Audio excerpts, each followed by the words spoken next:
Miaravatsika tsiraray avy indray a manaraka izao fizarana mofo dimy sy hazandrano roa izao.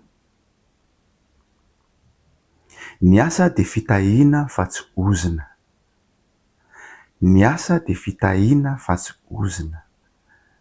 Asa ianao na mba anisan'le olona mba mazoto miasa. Be dia be ny olona rehefa hoe andeha hiasa de ohatran'ny sorosorena, ohatran'ny malaindaina. Sasany ary moa dia anatin'ny toeram-piasana dia monmonina foana. Monmonina foana nahita toeram-piasana maromaro a ny asako teo amin'ny fiainako fa dia misy olona monmonina foana. Tsy miankina amin'ny resaka karama io fa dia na amin'ny zavatra kely ary dia monmonina foana, tsy mahatsapa an'izany hoe fitahiana ny asa. Ny asa dia tena fitahiana.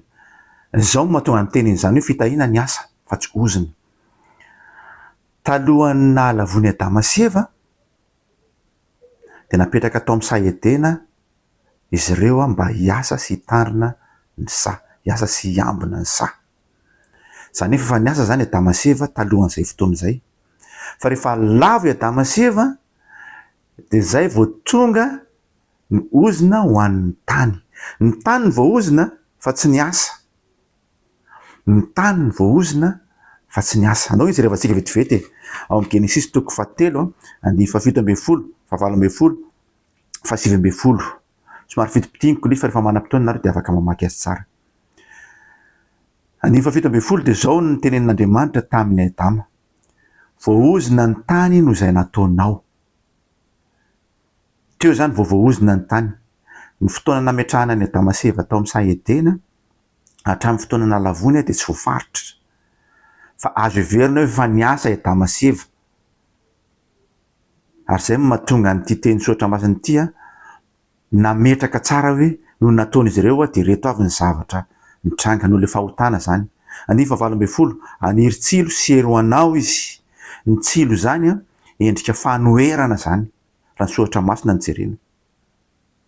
Nanomboka teo zany voatrany hoe lasa manohitra ny olombelona ny tany, tsy mamokatra arak'izay kendrena azy. 17, ny fahatsembon'ny tavanao no azahoanao hanina mandra-piverinao amin'ny tany. Vokatry nataony Adama sy Eva dia nanomboka teo vao mitranga izany hoe mila mitsemboka ianao zay vao mahazo hanina. Ny asa dia tsy ozona fa fitahiana. Ny asa fa nisy talohan'izay ary nataon'Andriamanitra zany mba ahafahan'ny olona mandray fitahiana. Andriamanitra dia miasa ihany koa. Fantatsika fa izy nahary ny lanitra sy ny tany. Enin'andro no nanaovany an'izany. Tamin'ny andro fafito izy vao nitsahatra. Ary dia ny asa nataon'Andriamanitra dia lavo rary. Rehefa miasa ny olombelona zany dia tian'Andriamanitra ho tahaka izany koa. Rehefa miasa dia tena miasa mifony ary tena mba ho lavo rary tokoa ny zavatra ataony. Ny asa dia fitahiana fa tsy ozona. Nisy fotoana rehefa avy ny fahadian'ny 70 andro sy 70 alina Jesosy Kristy dia avy ny devoly naka-fanahy azy. Izao no nataony devoly hoe, satria hitany hoe naona zany Jesosy vovahy mofo reto vato reto. Dia izay moa no nafalin'i Jesosy azy hoe tsy ny mofo ihany ny veloman'ny olona fa izay aloky ny vavan'Andriamanitra. Dia ny faharoa dia izao nataony devoly hoe, hitanao ireo fanjakana rehetrarehetra izao, mahatsy ny fanjakana ety ambonin'ny tany zany. Nomena ireo izy. Fa raha meko eto anatrehako ianao dia omeko anao zany. Jesosy tsy niteny mihitsy hoe mandainga ianao. Tsy niteny an'izay Jesosy. Satria fantatry Jesosy ny fahamarinana izany fa tena ny devoly dia naka izany teo am-pelantanan'i Adama sy Eva rehefa tsy nakatoan'Andriamanitra i Adama sy Eva. Zany no mahatonga ny zavatra mitranga ety ambonin'ny tany amin'ny tontolon'ny resaka asa. Misy fanafitohinana be dia be. Mahavariana be fa izao kosa nefa Andriamanitra niala nenina. Tonga Jesosy Kristy hamahany olana. Rehefa naresy ny fahafatesany Jesosy Kristy dia izao no nambarany efa nomena ny fahefana rehetra any an-danitra izay ety an-tany. Dia manomboka eo zany ho an'izay ao amin'ny Kristy dia izao no tenin'i Jesosy hoe izay vahanareo dia ety an-tany dia vahana any an-danitra. Izay fehezinareo ety an-tany dia fehezina any an-danitra. Izay ao amin'ny Jesosy Kristy zany dia miova mihitsy ny sata mifehy azy. Tsy tahaka ny izay taranaka Adama sy Eva rehetrarehetra lasa niaritra ny amafy ny asa eto ambonin'ny tany. fa ny asa de mijanona ho fitahiana foana ary de lasa migoka izany zay rehetra ao am Jesosy Kristy. Andinitsotra masina vitsivitsy vakiko aminareo manambara fa hoe ny asa de fitahiana. Ohabolana toko 12:12. Izay miasa ny taniny de ho voky hanina.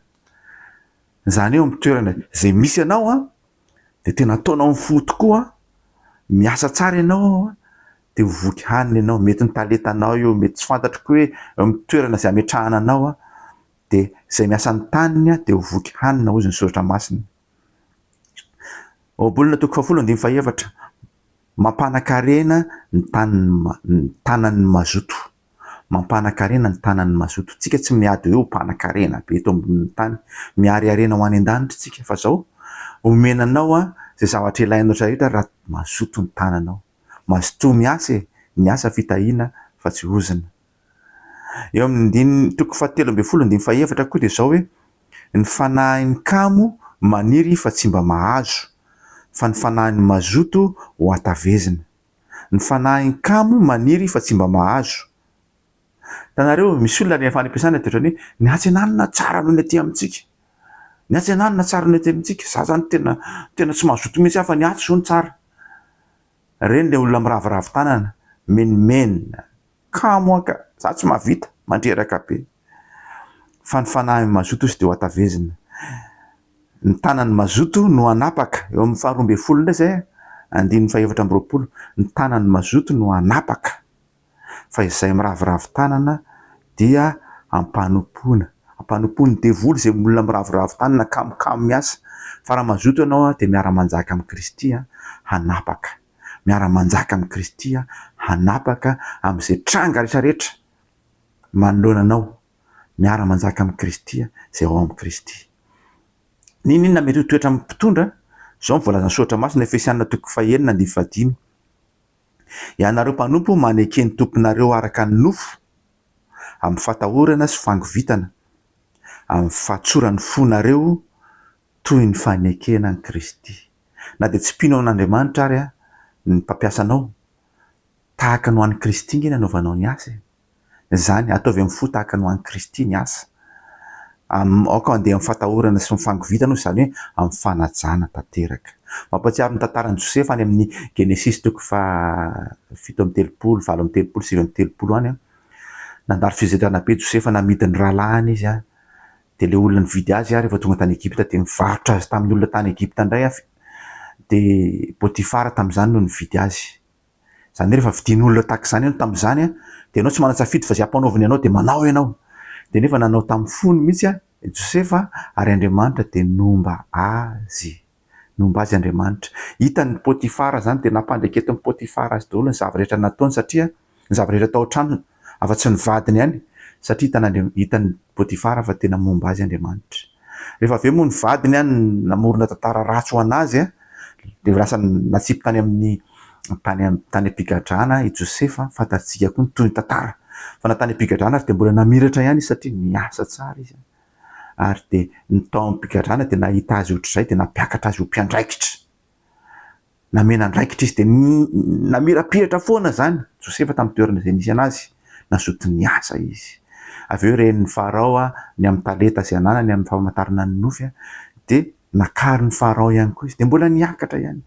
Ninona zavatra mitranga de io voalazana ny Efesianina toko 4:5 io aoka andeha amin'ny fatahorana sy fangovitantsika manaja sy mampiasa antsika de ahitany voninahitr'Andriamanitra tahaka ny Josefa. Fitahiana ny asa mazoto. Ho an'izay ao amin'ny Kristy de miara-manjaka amin'ny Kristy tsika. Fitahiana ny asa satria Andriamanitra ny loharanontsika amin'ny fiainantsika rehetrarehetra.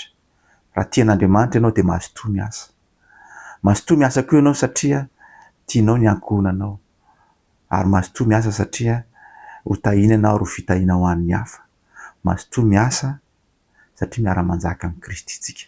Ninona fanoherana eto ambonin'ny tany de zao miara-manjaka amin'ny Kristy zay ao aminy. Ny asa de fitahiana fa tsy ozona. Aoka iravoravo ny fonao anatrehan'Andriamanitra de ho tanteraka izay irin'ny fonao. Miravoravo amin'Andriamanitra ianao de ho tanteraka izay irin'ny fonao. Tahiny tompo daholo mazoto miasa.